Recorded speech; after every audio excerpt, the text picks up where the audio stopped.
Time travel, we've all heard of it, the ability to go forwards and backwards in time. We all know it best from franchise classics such as Back to the Future, Life is Strange, and even the highest grossing movie of all time, Avengers Endgame. Now, time travel is a foreign idea to the anime world, but on this channel, we've dived deeper into new genres. I recently checked out the latest Crunchyroll original anime called Tokyo Revengers, and I have been personally amazed by the way it portrays the idea of time travel so well. Tokyo Revengers did what Erase could have done, and let's dive deeper into why. Tokyo Revengers completely blows Erase out of the water in the sense of the plot delivery. In Tokyo Revengers, we first meet Takemichi, a social outcast given the power of time travel after a life-threatening accident. He uses his newfound power to save his girlfriend, who was killed in the heat of gang violence. He travels back in time and along the way faces new adversities, making his journey not only harder but also more interesting.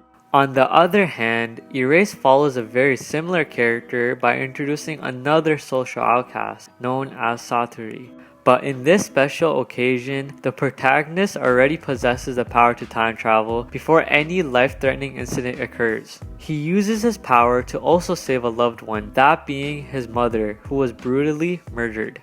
Along with the rescue of his mother, he also attempts to solve a mystery case revolving around a former classmate. Am I the only one that thinks they are similar? Well, they are. Tokyo Revengers tells a more mature and complex story, also spicing it up by throwing in gang violence that keeps the story exciting and engaging, while Erase relies more on its mystery aspect and always keeps you on the edge of your seat. I honestly do love what both shows are trying to do, but I personally gravitate more towards Tokyo Revengers.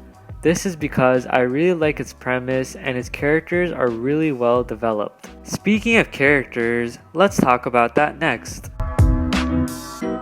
When it comes down to the characters, Tokyo Revengers excellently redefines the principles of Erased in terms of character development and how dynamic they are with the plot.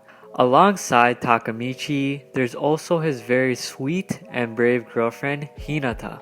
She is the main person Takemichi is trying to save, and during his journey to the past, we discover more things about her that we will end up growing to like. She is very supportive towards Takemichi and accepts him for who he is, even when he's not all emotionally there. Hinata also has a younger brother, Naoto, and is actually working with Takemichi in the present as a cop to help devise a plan to save his sister. There's also Takemichi's small friend group, which consists of Makoto, Katsushi, Takuya, and Atsui, who all have a strong bond and are always entertaining to watch whenever they're on screen. Now, I want to talk about my favorite two characters in the show, who are Mikey and Draken. Mikey is the president of a peace movement association known as the Tokyo Manji Gang. He's a very laid-back teenager who loves to joke and play around with the people he's close with and cares about them greatly. He is also skilled in fighting and can be very intimidating to his enemies. Then there's Draken, the vice president of the Tokyo Manji Gang and is Mikey's right-hand man. Draken is similar to Mikey but is more mature. He possesses the maturity to think more logically and is always looking for a good fight. What I love about Draken is that while he might be a delinquent and likes to get violent, he also has an immense amount of respect towards others and at the end of the day just wants peace. On the contrary, Erase has a much smaller cast. There's Kayo, the classmate Satori is trying to save, and is a lot like him in the sense that she too is lonely and doesn't really know her purpose in life. Kayo also sadly gets abused by her mother and searches for a way to escape from her. We are also introduced to Satori's mother, Sachiko, who is a very present figure in his life and tries to lend a hand anytime she can. She's very brave and plays a large role within the story. Satori also has a small friend group that accompany him, which include Hiromi, Kenya, Asumu, and Kazu, which in my opinion were very forgettable and had little to no impact towards the story. The one I do remember was Hiromi because I was trying to figure out if he was even a dude for the longest time.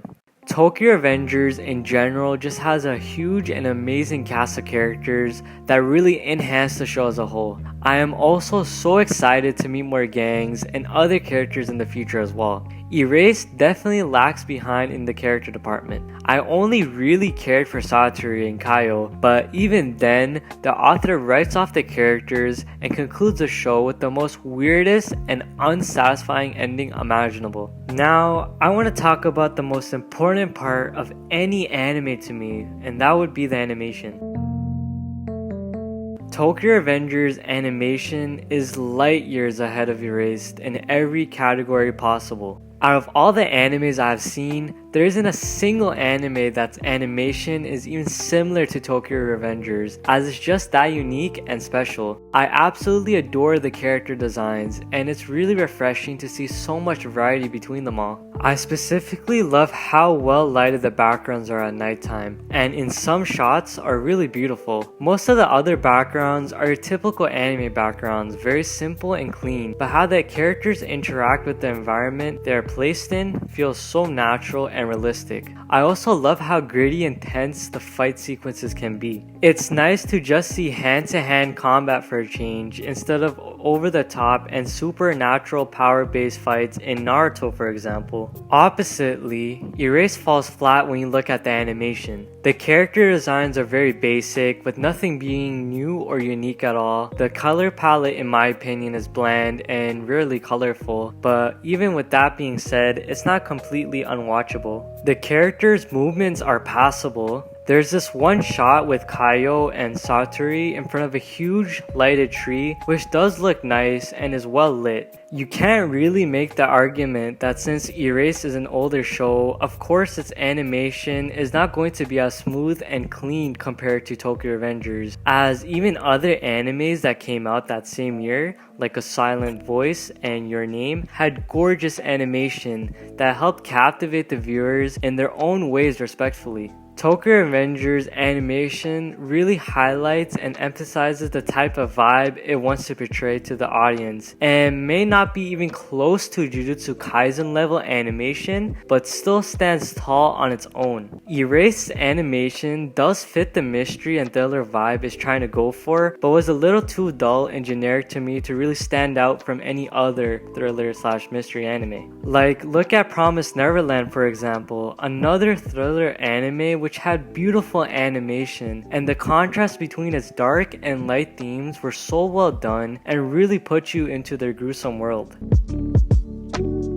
The concept of time travel is used well for both Erased and Tokyo Revengers, but since Tokyo Revengers is definitely going to be longer, I can imagine more scenarios with time travel being involved, so I would still give the edge to Tokyo Revengers. How time travel works in Tokyo Revengers is that after Takemichi gets into a life-threatening accident involving him getting run over by a subway train, he gets transported 12 years in the past. After spending a few hours there, he is brought back to the present and meets Naoto, the only person who knows about Takemichi's power, and figures out that a handshake from him is the trigger to time traveling. Having Naoto being the key to time travel was a good way to throw another obstacle at Takemichi, making it vital to be in contact with him, and he can legitimately get stuck back in time without him. The changes Takemichi makes in the past drastically alter the future like they should.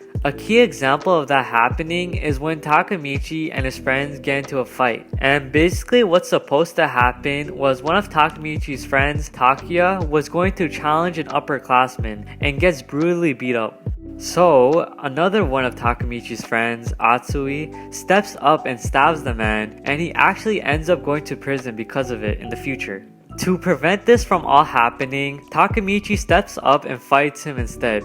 At that moment, he did end up altering the future, but having that guy alive still will bite him later when he tries to prevent the death of Draken. Another key point is that the past and present timeline are the same, so each day would also be the same. This helps Takemichi and Naoto plan exactly what they want to do beforehand, and allows them to get to the specific day they need to easily.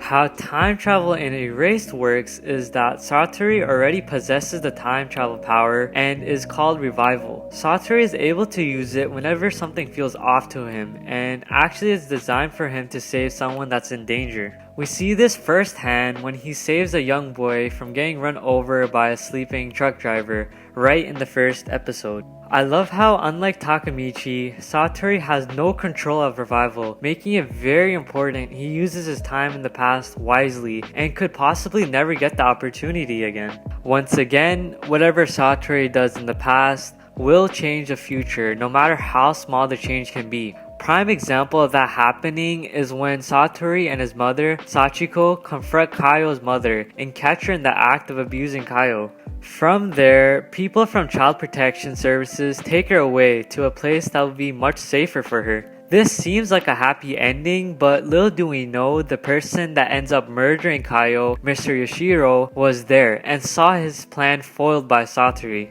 Something that was really cool was that even though Mr. Yoshiro was the villain, he was on to Satori as he was messing up his plans, but even with that, he was one step ahead of him and almost killed Satori. Tokyo Revengers really reinforces the time travel theory in the most logical way possible, and every new hurdle Takemichi overcomes makes it that much more rewarding once he finally succeeds.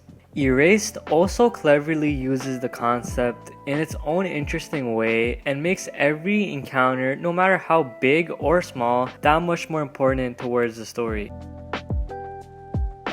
To wrap things up, Tokyo Revengers is a great anime with many things to like about it. I'm so excited for season 2 to start next month. I think the potential for it is really high and the story can get really interesting later on. When I learned the main plot point involved time travel, I immediately thought of Erased and wondered if it could be better, and so far, I think it is.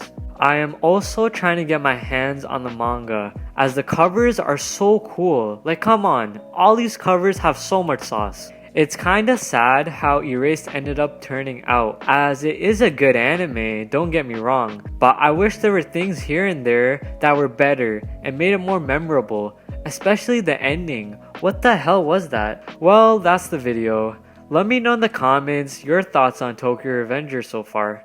Do you think it's better than Erased, or are they equal? And if you're new to my channel, you should consider hitting the subscribe button for more anime content in the future. Until the next time we meet again, I hope you guys have a great day.